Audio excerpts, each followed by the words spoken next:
प्रिय छात्रों, आज हम प्रश्नावली 12.2 शुरू कर रहे हैं। क्वेश्चन नंबर 1 देखिए। एक ठोस एक अर्धगोले पर खड़े एक शंकु के आकार का है, जिनकी त्रिज्याएं 1 सेंटीमीटर हैं तथा शंकु की ऊंचाई भी उस त्रिज्या के बराबर है।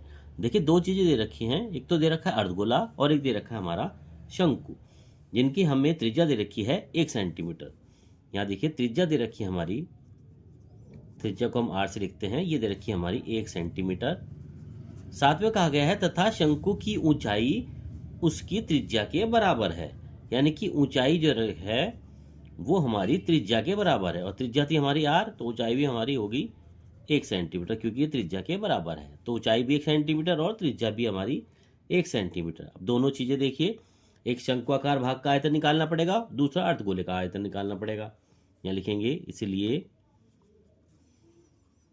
शंक्वाकार भाग का आयतन, शंकु के आयतन का फॉर्मूला होता है हमारा 1/3 पाई आर स्क्वायर इंटू एच। दूसरा आता है हमारा अर्धगोला, अर्धगोलाकार भाग का आयतन भी निकालना पड़ेगा। अर्धगोलाकार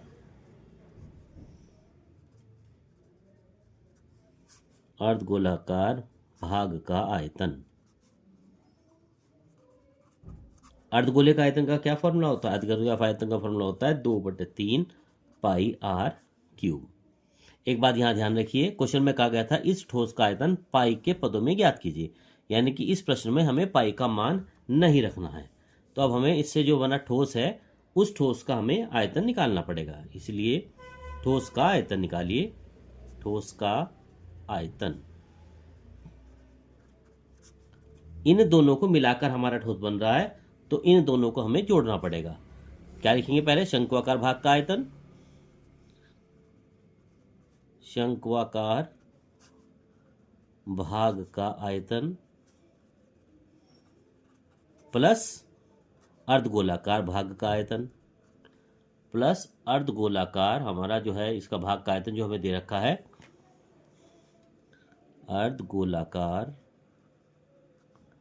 भाग का आयतन, दोनों को हम जोड़ते हैं। शंक्वाकार भाग का आयतन है हमारा 1/3 पाई आर स्क्वायर एच, प्लस अर्धगोलाकार भाग का आयतन था हमारा 2/3 पाई आर क्यूब। अब देखिए, यहाँ पर हम 1/3 पाई आर स्क्वायर कॉमन ले सकते हैं, क्योंकि दोनों में संख्या आ रही है। यहाँ 1/3 पाई आर स्क्वायर हम कॉमन ले लेते हैं।